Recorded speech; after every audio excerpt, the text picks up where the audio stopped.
Magandang araw mga mga tara samahan niyo ako sa panibagong araw naman natin dito sa Japan. So ito na nga yung kadugtong ng Tagata Jinja Matsuri video natin. Habang naglalahat nga ako dito, meron ako nakita mga nagpapapicture. Sinusuot silang salamin na may kakaibang klaseng hugis ng ilong tapos may hinahawakan sila sa itaas. Napakaibang hugis tapos may dalawang bilog. Yung pinapatong sa ulo nila.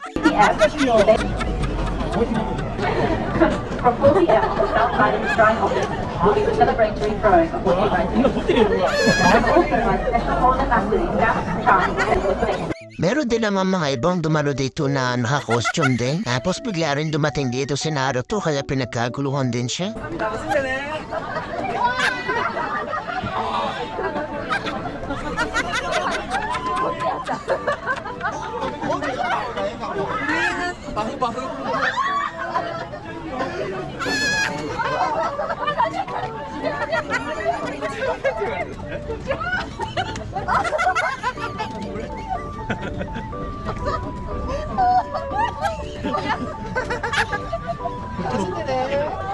Tapos meron din dumating dito na naka-helmet na pang-ulo. Grabe ang lahan ng ulo nito Pinkish pa. Sabi ng kasamahan ko ngapon sa trabaho, ito talaga, yearly siyang napunta dito pagka may Tagata Jinja Matsuri. Tapos meron siya nakasabit na bag sa harapan niya para kung gusto mong magbigay ng donation, pwede din. Pero talo siya kay Naruto, mas mahuwela si Naruto kaysa kay Ulo.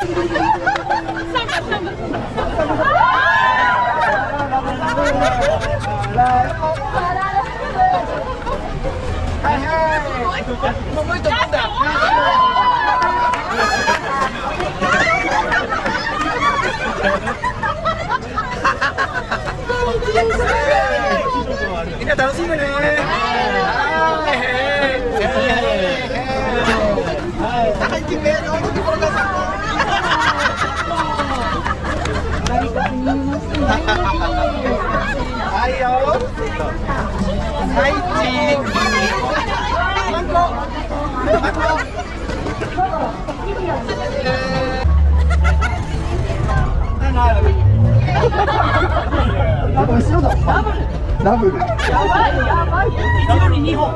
ダブル2本。ダブル。オッケー。3、2、1、初めてが花子。やだ。Tapos meron din dumating dito na dalagang Haponesa. Tinalo pa si Mario Osawa. Grabe naman, ang lalaki naman ng mga dala ni ate. Sa'yo ba lahat yan, ate? Parang dinala mo na pati yan sa kapitbahay niyo at buong angkan ng pamilya niyo Kaya pinagkaguluhan naman ang kalalakihan Pati nga mga OG-san pinagpipicturan siya. Ate, legit ba yan? Pa-bounce check na akong tunay.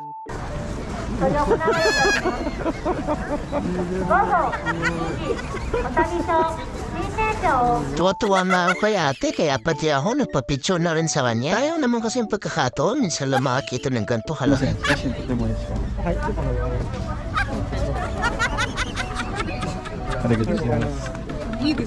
Pati nga si baby nagulat sa mga dala ni ate. Di mo alam kung natakot o namangha yung bata Parang gusto tuloy uminom ng gatas ni baby. At ito nga pala yung mga kasama sa procession ng festival mamaya. Sila yung magbubuhat ng napakanaking dragon. Sa 41 katao din yung mga yan, medyo marami-rami sila. Kasi medyo mabigat-bigat din yung bubuhatin nila mamaya. Solid yun, napakatigas at napakalaki. Kasama rin sa procession to mga nakakulay blue. Sila naman ang dadala ng pudo na may mga nakasabit na tela. Yun naman yung mga kukunin ng mga tao pagkatapos ng event. Parang panlaban din ata yun sa mga kamalasan sa buhay at sa mga kapahamakan. Ganun, yun yung paniniwala nila O siya mga darang, nandito na lang muna ulit tong video natin Abangan nyo na lang ulit yung kasunod itong video. Maraming salamat sa panonood at walang sawang pagsuporta. At huwag mo rin kalimutan like and share tong video natin para marami pang makapanood. Jayoy, chinichiyo, mata ne.